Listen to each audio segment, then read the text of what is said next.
This didn't happen to me, but to my friend's friend. For privacy purposes, let's call her Faye. She used to work until late nights in the evenings. On the way back home, every day she needed to go through a local park, as that was the shortest way. On the usual evenings, there's always few old people sitting on the bench and gossiping, so she never had any fear walking alone in the dark through the park. Though one day, she worked quite later than usual. On the way back home, she felt a little hesitation to go through the park, as it was darker than usual, plus the fact that she knew there wouldn't be anyone sitting on the bench at this time. But anyhow, she chose to go through the park, as that was the shortest way. As soon as she entered the park, she heard some noise from her back. She turned her head, and there was a man who was quickly running towards her. Oh damn! She started running fast. She looked back again to see him, but to her surprise, the man stopped chasing her. After a few seconds, Faye looked back again to see him. What the heck? He was walking so fast towards Faye again. She started praying so hard and started running, but to her surprise, again the man stopped chasing her and started walking in the opposite direction. This happened 4 times.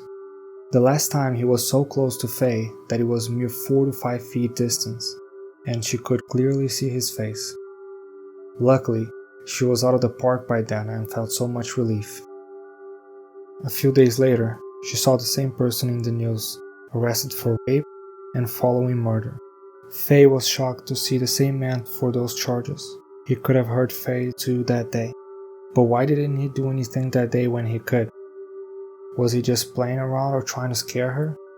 Faye went to the police station to report that incident and to see him. Finally, she was able to speak to him and ask him why he didn't hurt her that day, if this was what he was planning to do. The man's answer shocked Faye. He said, "Because there were so many people with you." "What? No, I was alone," Faye said. "You were alone before, but as soon as I approached you, few people came and asked me to leave. I went back, but then I saw you were alone again.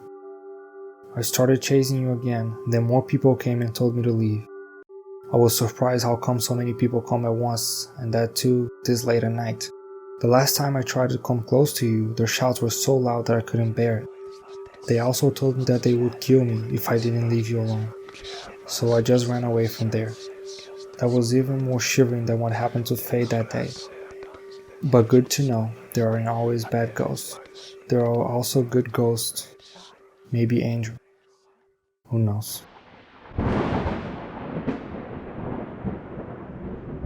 When I was 5 years old, me and my family moved to a 2-bedroom apartment.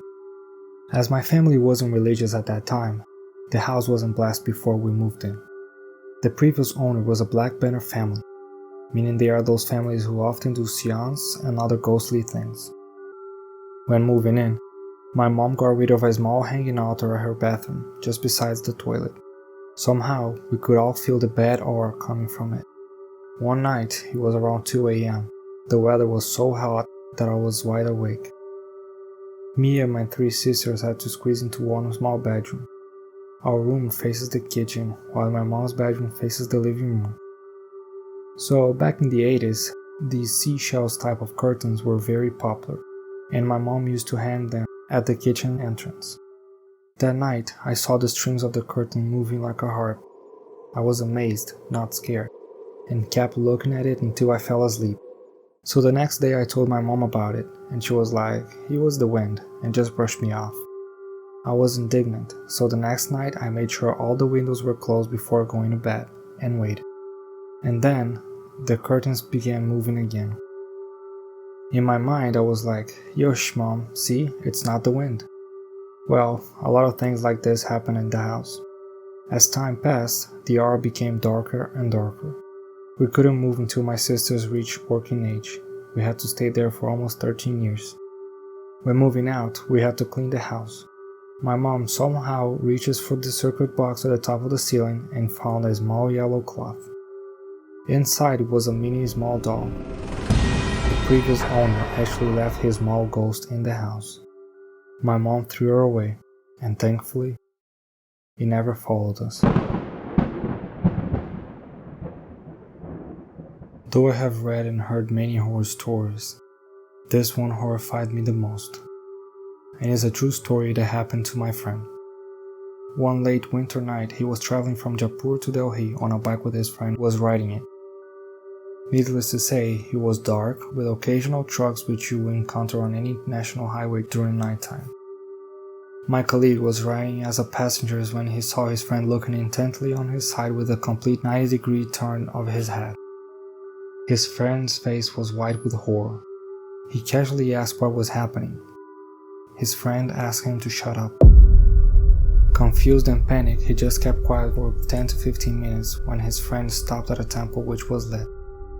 They were just walking to the temple when an old man asked his friend, "You saw her?" His white, horrified face was enough of an answer. So the old man asked them to pay a visit to the temple and carry on with their journey.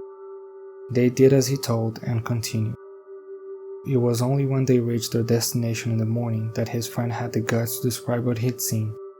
He said that he saw a woman dressed as bride running with her motorcycle facing him. First, he wondered how she could catch up with the bike's speed. It was only then he realized that she was not human. He froze with anticipation as to what else she could do and was unable to avert his eyes from her expressionless face. So he spotted light and stopped there. Imagine, for 10 minutes or so, he kept looking at a supernatural creature while riding the bike. My colleague saw or felt nothing. This story reinforces my belief in the presence of spirits as it happened to someone I know. That thought fires up my imagination when I am in any horrifying situation.